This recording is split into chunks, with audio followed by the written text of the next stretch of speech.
Hey everyone, and welcome to This Explainer. Today, we're diving into the story of a country that, honestly, if you follow the strict laws of nature, theoretically shouldn't even exist. We are talking about a place where millions of people thrive, where megacities boom, and vast agricultural fields flourish, all sitting in a territory that is literally constantly threatening to revert right back to the bottom of the sea. You know, there's this very famous, very old European proverb. It goes, God created the world, but the Dutch created the Netherlands. And what's wild is that this isn't just some cute metaphor. It's really only half a joke. Because to truly understand this country, you have to wrap your head around the fact that the Dutch quite literally built their land by hand. They just scooped it right out from under the crashing waves of the North Sea. Section 1. The Impossible Country, Living Below Sea Level. Okay, let's look at the sheer scale of this geographic paradox, because it completely defines everyday Dutch life. A full third of the entire country lies totally below sea level. If you fly into Amsterdam's massive Schiphol airport, which handles tens of millions of passengers every single year, you are actually landing on the bottom of a former lake, 4 meters below the surface of the ocean. The absolute lowest point in the country plunges almost 7 meters beneath the waves. Nearly 18 million people live in this incredibly wealthy, modern nation. Yet, get this. If their massive network of pumps were to suddenly just switch off, this entire land would revert back into a sea bottom in a matter of days. Literally. So, how did this start? Well, this 2,000-year battle began purely out of survival. 2 millennia ago, the early inhabitants lived in this incredibly spongy, swampy delta. They obviously didn't have heavy machinery or the technology to hold back the tides, so they adapted by building what they called terps. These were basically just artificial hills. They raised their homes and their little villages above the floodwaters by carrying dirt, basket by basket, completely by hand. And amazingly, hundreds of these man-made mounds still exist today. A lot of them still have historic churches and working farms sitting right on top of them. Section 2. From defense to offense, shaping the landscape. About 1,000 years ago, the Dutch decided they were totally done just hiding on top of these hills. They went on a full-scale offensive. And what's truly fascinating here is how fighting the sea quite literally shaped the Dutch national character. Think about it. When you build a dike, it protects everyone behind it. If one careless farmer's section of the wall breaks, well, his hardworking neighbors drown too. So back in the Middle Ages, they formed these water boards to manage the dikes and collect taxes to pay for them. These boards are the oldest democratic institutions in the Netherlands. They are actually older than the state itself. They're led by a dike count, and they still hold real official elections to this very day. Facing the ocean essentially forced them to forge this culture of deep compromise and collective effort. As they built more and more of these dikes, they created what's known as the polder. Basically, think of the Netherlands like a giant bathtub, but instead of keeping water in, they have to constantly scoop water out. Historically, the iconic Dutch windmill that we all picture wasn't actually built for grinding grain. It was a giant water machine. They would line up these windmills to lift water step by step out of the lowlands so people could actually farm on the dry lake beds. And there is one absolute, unforgiving rule of the polder. The pumping can never, ever take a day off. Not for holidays, not for anything. They got so incredibly precise and obsessed with managing water levels that centuries ago, they created the Amsterdam NAP.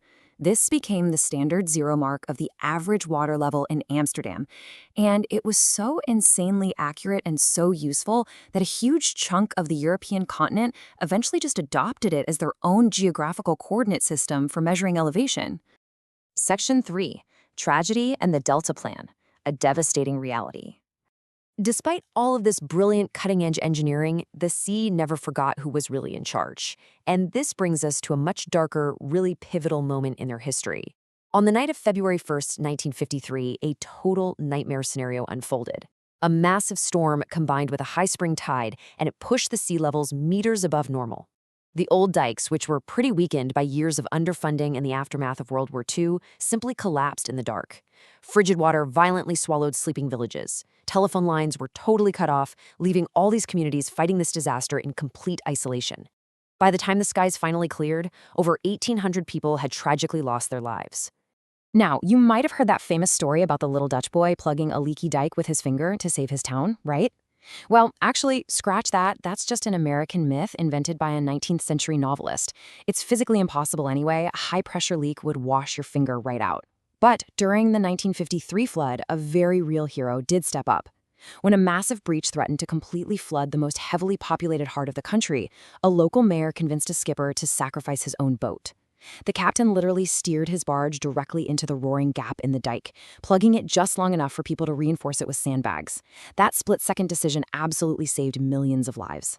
The 1953 tragedy fundamentally shocked the nation, and out of that utter devastation, the legendary Delta Plan was born. The government established a legal standard that is just mind-blowing. Dikes protecting the most populated areas must be built to withstand a 1 in 10,000 year storm. I mean, just think about that for a second. The last time a storm of that magnitude actually hit the Earth, humanity hadn't even invented written language yet. Most countries build their defenses for maybe 100 or 200-year storms. The Dutch answer to the sea isn't last-minute heroism anymore. It's boring, meticulous, endless prevention. This zero-tolerance policy led to one of the most incredible pieces of modern engineering on the planet, the Maaslandkering. Its job is to protect Rotterdam, which happens to be Europe's largest port. The problem is, you can't just build a permanent solid wall across a major shipping channel, right? So they built 2 giant floating gates. Each one of these gates is roughly the size of the Eiffel Tower. When an automated computer system detects a dangerous storm surge, these absolute behemoths float out, they meet in the middle of the river, fill up with water, and sink right to the bottom, completely physically sealing off the city. The entire process is 100% automated because the stakes are simply too high. The margin for human error is just too great. Section 4. New Geography. Redrawing the map. So, with the country now heavily fortified, the Dutch didn't just stop at playing defense. They started literally redrawing the map of Europe. Take Flevoland, for example. This entire province is the largest man-made island on Earth. They built it squarely on the bottom of a highly unpredictable inland sea called the Zuiderzee, which the Dutch just dammed off and pumped dry. It is wildly impressive. Today, you have farmers driving tractors across these gorgeous, famous tulip fields, and occasionally their plows will literally hit the oak timbers of medieval shipwrecks. It is a completely surreal landscape, a thriving modern Dutch province built right on top of a massive ship graveyard. This massive manipulation of the ground leads to another really great myth. People constantly compare Amsterdam to Venice, right? Assuming it's a city built on water. But Amsterdam isn't built on water. It is actually built on millions of piles, originally wooden poles, now concrete, that are driven deep down through the soft, spongy peat until they finally hit a hard layer of solid sand. The locals actually have this old joke that Amsterdam is built on herringbones, because the massive fortunes they made trading fish basically paid for all those millions of foundation pillars. To give you a sense of the sheer, crazy density required to hold this country up, exactly 13,000 of these massive piles are holding up just the Royal Palace in Amsterdam alone. One building, 13,000 pillars. Section 5. A treaty with water, adapting to the future. As we enter the modern era, the rules of this 2,000-year war have really changed. Climate change is bringing higher sea levels and way stronger storms. The Dutch looked at the math and realized they couldn't just keep building taller and taller walls forever. If you look at their 2,000-year history, there's a grand narrative arc here.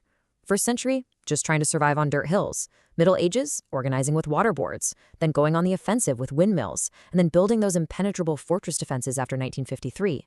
But now, in the modern era, they've shifted to a totally new strategy: adaptation. A program called Room for the River brilliantly illustrates this new philosophy. Instead of aggressively fighting the water, they're basically negotiating a treaty with it. The Dutch are actually doing the unthinkable. They are moving their dikes further inland and deliberately flooding some of those polders that their ancestors fought so incredibly hard to reclaim. It was a really painful decision. It required buying out historic family farms. But the logic is absolutely undeniable. You give the water a safe place to expand today, so you don't lose an entire major city tomorrow. They are essentially designing the coastal cities of the future by working with nature instead of against it. They're building entire residential blocks that float on the water, literally sliding up and down on giant poles as the tides change. In Rotterdam, public plazas and parks are designed to seamlessly convert into massive rain catchment basins during heavy downpours. They've even built something called the sand motor, which is this huge artificial peninsula made of sand. It's perfectly designed so that the ocean currents will naturally spread the sand along the coast, automatically replenishing their beaches without needing to run endless dredging machinery. It's just brilliant. And because they are so far ahead of the curve, Dutch water engineering has become one of their most valuable global exports. When places like New York, New Orleans, Jakarta, or Bangladesh face the existential, terrifying threat of rising sea levels and devastating storms, their very first phone call is to the Netherlands.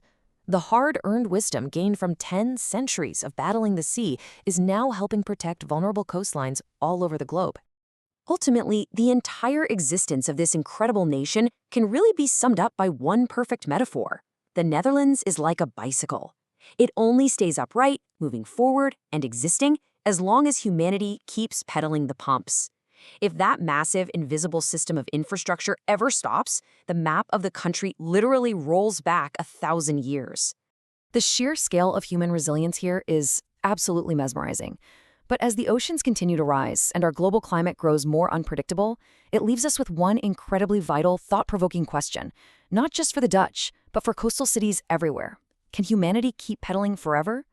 Thank you so much for joining me for this explainer. If you found this journey through the impossibly engineered landscape of the Netherlands as fascinating as I did, be sure to stick around next time as we continue to break down the most compelling ideas shaping our world.